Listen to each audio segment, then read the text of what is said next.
So, hello and welcome everyone to Ukrainian Blockchain Hub. I am crypto journalist Maria Vovchuk, and today I'm interviewing NeuNer, who is the founder and CEO of Onchain Capital and host of Cryptotrader on CNBC Africa. So, Ren, nice to have you here. How Thank you so much for having me. Thank you so much. How are you today? Very good, thank you. Okay, so shortly we'll talk about what is happening with Bitcoin price. But first of all, please describe us the current situation. What is happening with blockchain companies in South Africa at the moment?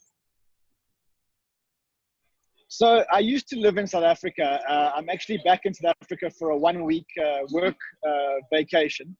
So essentially I'm very disconnected from the South African blockchain scene. But essentially in South Africa, they lack maths and science. They don't have a very strong maths and science education. Mm-hmm. And as a result, they don't do very well in things like computer science. And so, as a result, the blockchain is pretty weak. And that's really the reason why I left South Africa. I left South Africa because what I wanted to do was to be in a place where there's much more blockchain. And the USA was a much better option for me for that. So now you're based in the US. Yes, I'm based in New York City, yes. So have you again, your program moved from South Africa to the US? Where are you based now? In New York or where? In New York City, yes. In New York City. Understood. So did you think about that making probably computer programming lessons in South Africa? As you had your crypto show, so for example, maybe you should do some educational courses. Yeah, look, my passion is not really in education. My passion is in building businesses. And so, I'll rather leave that to someone who has a passion for building education. I want to build businesses and I want to help businesses that are building in the blockchain space succeed. And that's really where I spend most of my time. I spend my time working with blockchain companies and helping them get to market.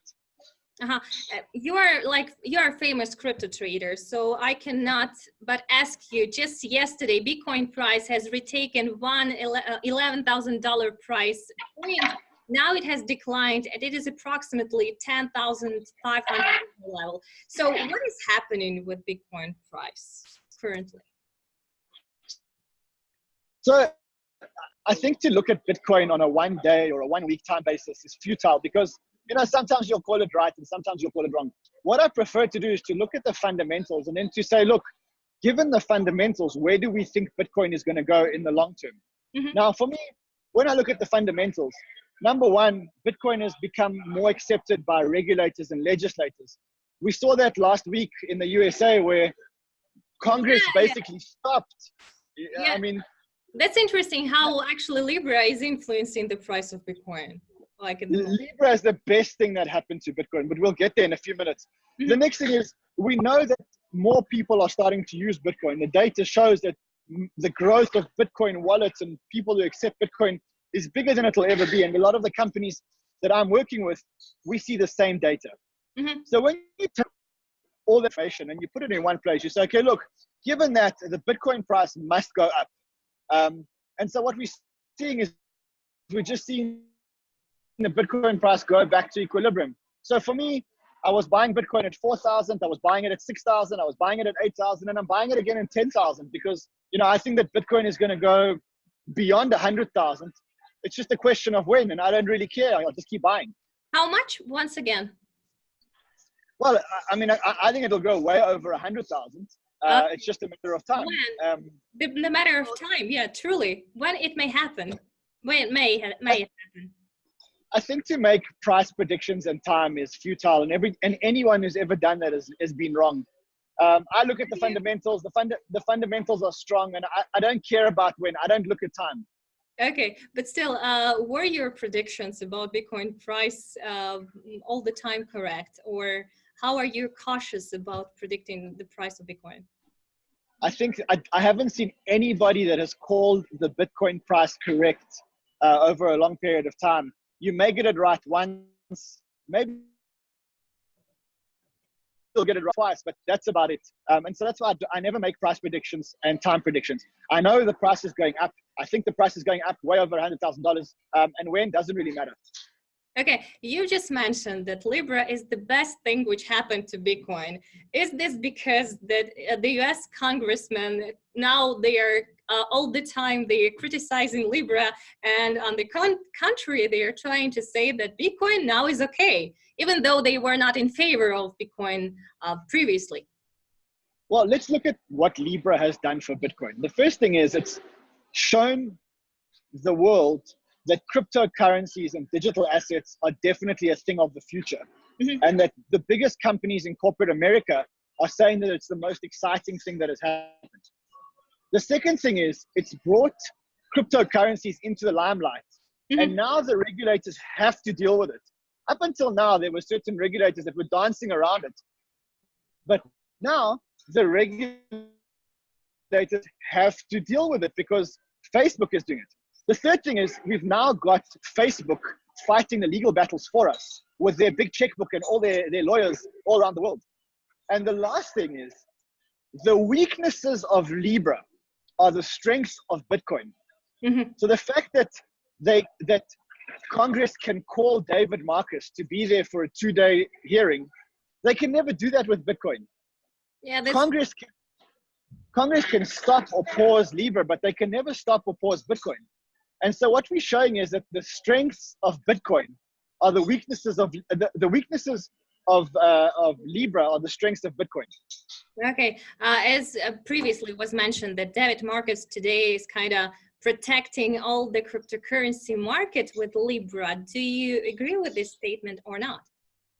He's certainly fighting the battle on behalf of the entire crypto market.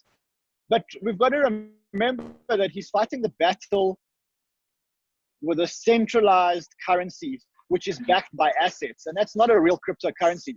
That is digital dollars. And it's not, I mean, the fact that he's wrapping it up in a digital token, we shouldn't confuse that for being a cryptocurrency because it's absolutely not.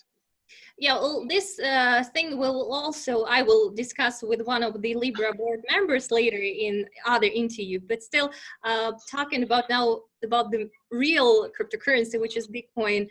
Just recently you tweeted as a response to a person in Twitter that Bitcoin will never ever go to $100 level. It will never even go to $3,000 level, and it perhaps will never even reach 8K level. Is it correct? So what my tweet said was it said Bitcoin will never be at 100 again. Yeah. It'll never be at 3,000. It'll never be at 5,000. And the question is, if it gets to 8,000, how much would you buy? Yeah. And that's exactly my point. I think my personal opinion is that we won't see low Bitcoin prices again in our lifetimes. I think those days are finished. So anyone who thinks they're going to buy at 100 or 1,000 or even 3,000 or 5,000, I think you'll be waiting a long time. Certainly not in my lifetime. Well, just recently, Tone Vays stated that he's still expecting 80% price correction. So it may go to 3.5K level. Do you agree? So Tone Vays and I always argue about this. Mm-hmm. When Bitcoin was at 6,000, Tone Vays said he's not buying it because he's waiting for an 80% correction. When Bitcoin got to 8,000, he said he's not buying it. When Bitcoin got to 10,000, he said he's not buying it. In the meantime, I've made a lot of money. So I don't know, you got to choose whether you want to listen to Tone Vays and wait forever for these ridiculous price levels that he's looking for. I mean, he's waiting for Bitcoin to get to 3,000. And you? Please, may you repeat? Because there were some problems with the with Skype. So I'm saying I've been talking to Tone Vays since Bitcoin was at 4,000. Mm-hmm. And when Bitcoin went from 4,000 to 6,000, Tone Vays said he's not buying. Mm-hmm. And he's waiting for a correction. Yeah. And then it went from 6,000 to 8,000, and he still said he's waiting for a correction. And then it went from 8 to 10. And he's waiting for a correction. In the meantime, he's missed the whole bull market. What an idiot. Okay, so what about you? Are you now buying a lot, and do you expect the price to go higher? You're bullish on the price, right? I'm bullish. I've been buying since 4,000. I keep buying. Why? Because I'm not a short-term trader. I don't trade in a one-year time horizon. I'm accumulating Bitcoin. And for me, when Bitcoin gets to 100,000 one day, no one cares whether you bought it at 5,000 or 6,000 or 7,000. So that's Bitcoin is an accumulation game. Wait for the dips and accumulate, but don't wait for the Tone Vays dips, because Bitcoin's never going to 3,000 ever again.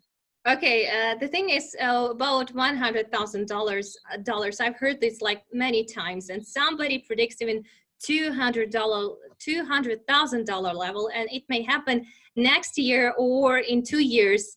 Is it possible somehow to say when will be when the fastest it may happen, or should we wait for many years? All we know is that Bitcoin is very scarce. And as a result, it's been the fastest growing asset class in the world. Mm-hmm. And we've seen Bitcoin go up by hundreds of percent in a couple of days. Mm-hmm. Now, if you take that into consideration, it could take a year, it could take 2 years, it could take 5 years.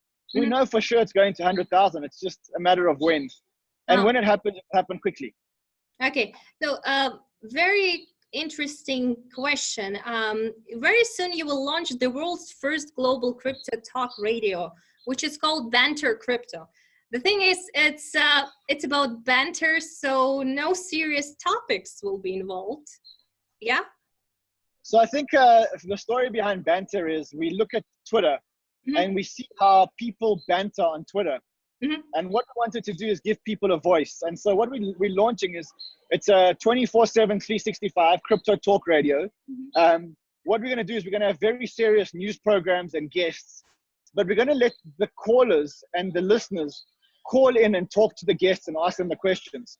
So it's going to be very much a talk radio style crypto initiative. And that launches on the 31st of July. So will it be kind of trading advices from your part, for example, or your guests will be traders mainly? What mainly, who will be the guests?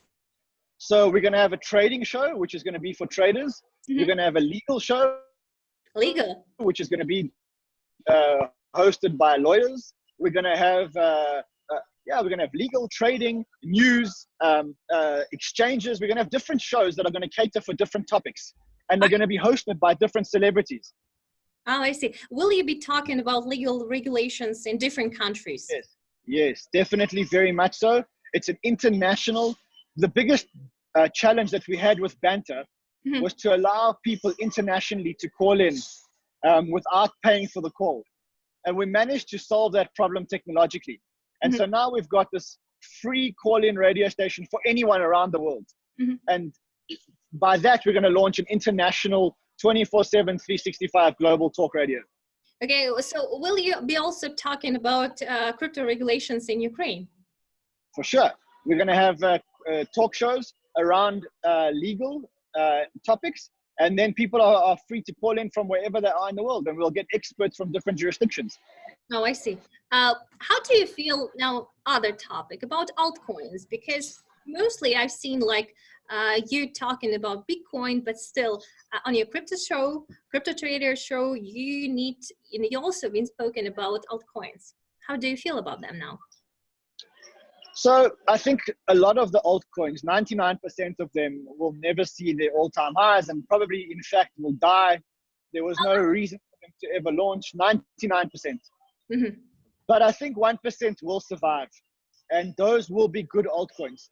So I think, unfortunately, of the 3,000 odd coins that are on CoinMarketCap today, mm-hmm. I think in the next 5 years, probably 200 of them will survive, if that.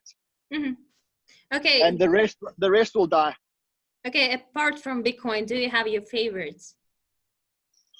You know, I love all my kids equally, and because in my position, because I've got to try and remain neutral. I mean, I'm a very big Bitcoin fan, but I prefer not to comment on individual alts. What I can say is that if anybody wants to see my portfolio, my portfolio is available publicly on my website, which is cryptomanran.com. Mm-hmm. Okay, so Ran, thank you so much. I hope that in the future we'll see you in Ukraine as well. It was really nice to talk to you, and probably I will also have an interview with you later in the future. Absolute pleasure. Thank you for having me on.